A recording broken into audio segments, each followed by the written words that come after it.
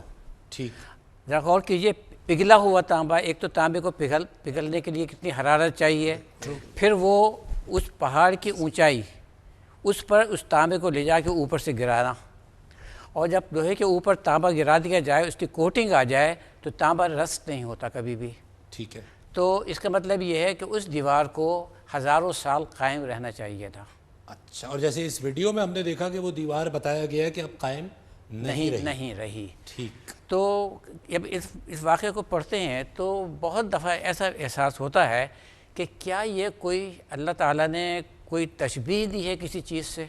ٹھیک ہے، اچھا، یعنی کیا یہ ایکچول دیوار نہیں ہے اور کوئی استعارہ ہے، کوئی سمبولزم؟ استعارہ ہے، کوئی سمبولزم ہے، یہ میں یہ نہیں کہہ رہا کہ ایسا ہے، ٹھیک ہے، لیکن آدمی سوچ سکتا ہے کیونکہ ایک لوہے کی دیوار، اس پہ پگھلے ہوئے تانبے کو اوپر تک پہاڑ کی اونچائی تک لے جانا، اور پھر اتنی مقدار میں کہ دو پہاڑوں کے درمیان دیوار آ کہ جائے، پورے دیوار پر تانبا آ جائے، تو یہ بظاہر آج کل بھی اتنا آسان کام نہیں ہے، شاید ممکن ہے۔ تو فاتح صاحب، you have point I think.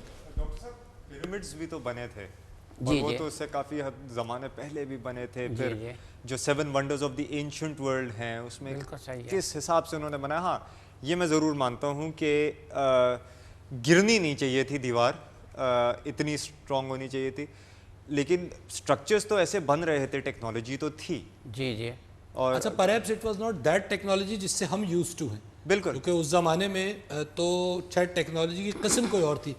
Cap صاحب کوئی اس پہ ہے ریسرچ کہ وہ ٹیکنالوجی کی کیا قسم ہو سکتی تھی؟ اچھا، اس میں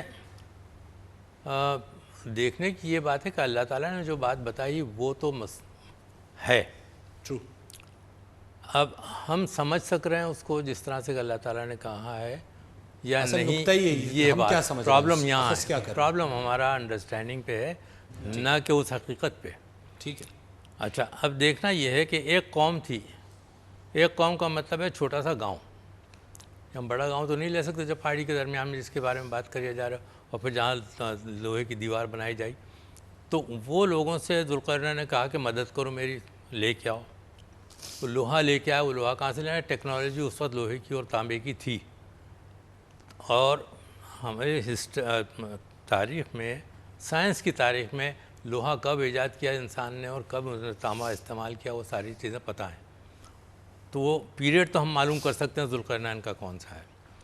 دوسری بات یہ ہے کہ اگر سکندر اعظم یا اس نمونے کی کسی چیز کو لیں تو سکندر اعظم کی ہسٹری یاد ہے، ہمیں پتہ ہے کہ کہاں کس پگڈنڈی پہ وہ گئے، تو ایسی کوئی چھپی جگہ پہ کہیں نہیں گئے وہ، ٹھیک ہے، جو ہم سے، تو یہ سکندر اعظم کی طرف سے لے کے اس کو وہاں پہ پلٹا دینا صحیح بات نہیں معلوم ہوتی۔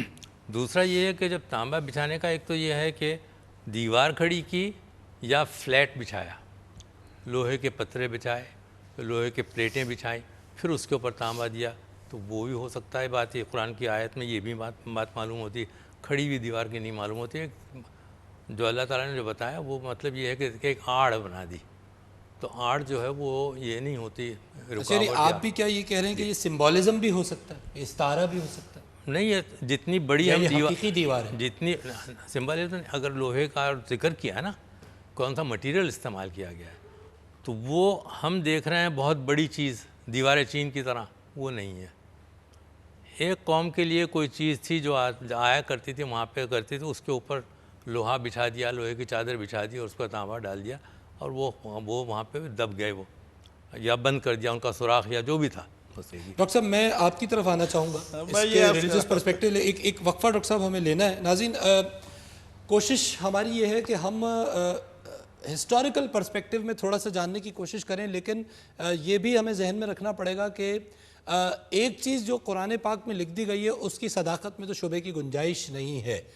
شبے کی گنجائش ہماری پرسیپشن میں، شبے کی گنجائش ہماری ریسرچ میں، کہ اگر ہم کسی جگہ کو سمجھ رہے ہیں کہ یہ وہ دیوار تھی اور اگر وہ نہ نکلے تو قصوروار ظاہر ہے ہمارا انٹلیکٹ ہے، ہمارا ذہن ہے، ہماری ریسرچ ہے، اور شاید اللہ رب العزت ہمیں موقع دینا چاہتے ہیں کہ ہم ان کی بتائی ہوئی نشانیوں کو آج کی جدید دور میں اپنی تمام ذہنی صلاحیتوں کے ساتھ ایکسپلور کریں اور جاننے کی کوشش کرتے رہیں کہ یہ سب کچھ کس طرح اور کیسے ہوا ہوگا. ایک وقفہ لیں گے، ہمارے ساتھ ہی رہیے.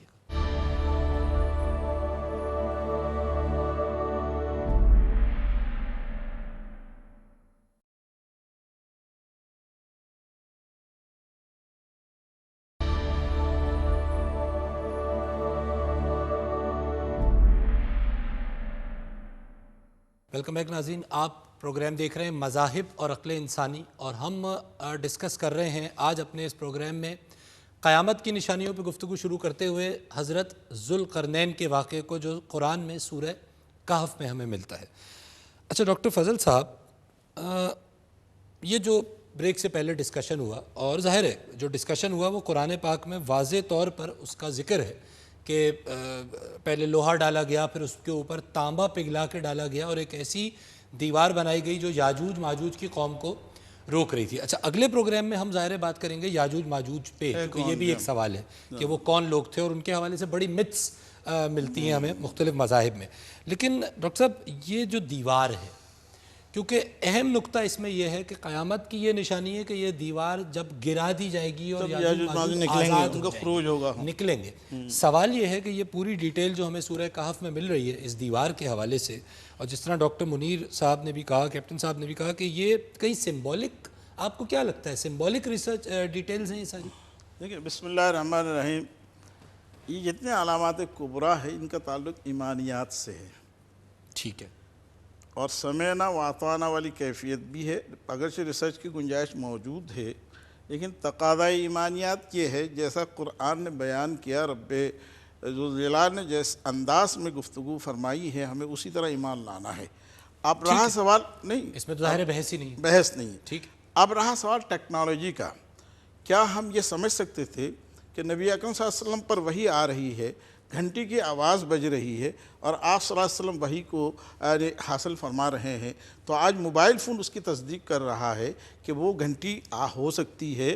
آج آپ کے پاس کارڈ لیس ٹیلی فون ہے، موبائل ہے، وہ ایک آواز سی ہے. وہی ٹیکنالوجی اس سے پہلے اس پر کوئی یقین کر سکتا تھا؟ آپ کی اس بات سے مراد ہے کہ عقل آج مطمئن ہو رہی ہے کہ ایسا ہو سکتا ہے. ہو سکتا ہے. سمجھنا نہیں، میں یہ بتا رہا ہوں، حضرت سلیمان علیہ السلام کی ٹیکنالوجی دیکھیے کہ وہ اپنے ایک تخت کو، آپ دیکھیے اللہ تعالیٰ کے حکم سے حکم عطا فرماتے تھے، وہ ہوا پہ اڑنے لگتا تھا اور پرندوں کی زبان کو سمجھتے تھے. اسی طرح حضرت داؤد علیہ السلام کے معجزات میں وَعَلَنَّا لَهُ الْحَدِيدَ کہا گیا، ہم نے حضرت داؤد علیہ السلام کے لیے لوہے کو نرم کر دیا ہے.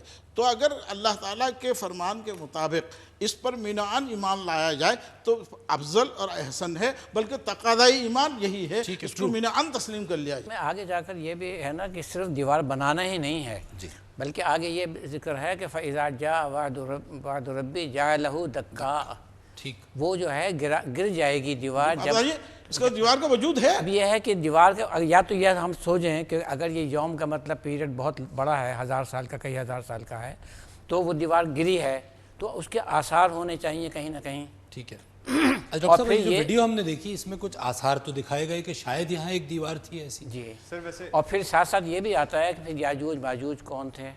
صرف ذوالقرنین پر ختم نہیں ہوتی، یاجوج ماجوج کون تھے جن کو روکا گیا، اور اگر وہ دیوار گر چکی ہے تو یاجوج ماجوج اب. ڈاکٹر صاحب، جب ہم کہتے ہیں کہ یہ قیامت کی نشانی ہے تو اس میں تو واضح الفاظ میں اللہ رب العزت نے کہا ہے کہ قیامت اس وقت قریب ہوگی کہ جب یہ دیوار گر جائے گی اور یاجوج ماجوج آزاد ہو جائیں گے. تو جو آپ بات فرما رہے تھے فاتح صاحب بھی اس میں ایک نقطہ دینا چاہ رہے ہیں کہ سمبولک ریفرنس، تو یہ کیا پوائنٹ ہے، یہ کس طرح سپورٹ ہوتا ہے یہاں پہ؟ یہ اس طرح، اب اس پہ تو خیر ریسرچ کی ضرورت ہے، بتانا بڑا مشکل ہے کہ کیا ہوا، لیکن اس لائن پر سوچا جا سکتا ہے. It's a valid line of thinking. ٹھیک ہے جی فاتح صاحب.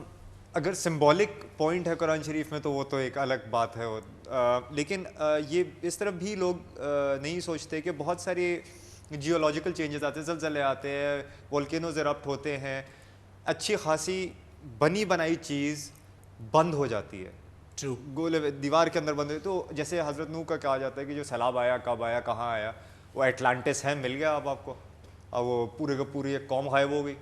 ٹھیک ہے. تو اسی طرح سے ہو سکتا ہے کہ یہ دیوار بند ہو سکتا ہے ٹوٹ چکی ہو, لیکن کہیں اندر ہو, پانی کے نیچے ہو, زمین کے نیچے دھس چکی ہو, کسی پہاڑ کے اندر چلی گئی ہو, کچھ بھی ہو سکتا ہے. تو ہم لوگ صرف اگر سرسری جو سامنے 4 پہاڑیاں ہیں جہاں پاسبلی دیوار بن سکتی تھی ان کو دیکھ کے ہم کہیں ہاں یہاں نہیں یہاں ہاں, تو یہ ہو سکتا ہے کہ تھوڑی سی اور تفصیل میں دیکھیں جیولوجسٹ. یعنی اگین میں بہت مشکور ہوں آپ تمام حضرات کا آپ تشریف لائے. اور ناظرین جو نقطہ اس ڈسکشن سے سامنے آیا وہ یہ کہ ظاہر ہے قرآن پاک میں جب اللہ نے فرما دیا تو وہ تو حتمی بات ہے, اس میں تو بحث کی گنجائش نہیں ہے. اور جس طرح ڈاکٹر فضل صاحب نے کہا کہ تقاضۂ ایمان یہ ہے کہ اس کو اسی طرح تسلیم کر لیا جائے. لیکن ہیونگ سیڈ دیٹ اللہ رب العزت ہی نے قرآن پاک میں ہمیں جگہ جگہ غور کرنے کے لیے, فکر کرنے کے لیے, تدبیر کرنے کے لیے دعوت فکر دی ہے.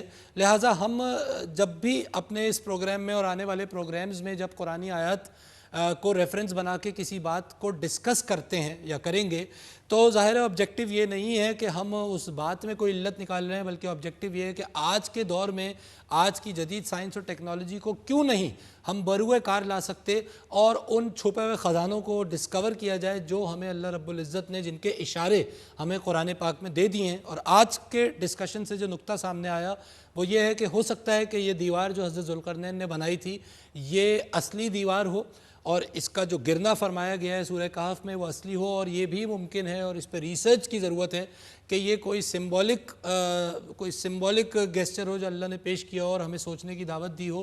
اور اگر ہم اپنی ہسٹری کو دیکھیں, دنیا کی ہسٹری کو دیکھیں, تو ہم شاید کچھ واقعات کو اس تناظر سے دیکھ کر اپنے لیے, اپنے دین کے لیے, اپنی دنیا کے لیے کوئی گائیڈنس حاصل کر سکیں. انشاءاللہ ہم اگلے ویک اپنے اس ڈسکشن کو کنٹینیو کریں گے اور ہم یہ جاننے کی کوشش کریں گے کہ جب حضرت ذوالقرنین نے یہ دیوار بنائی تو قرآن پاک کے الفاظ میں آبجیکٹو یہ تھا کہ یاجوج اور ماجوج کو روک لیا جائے.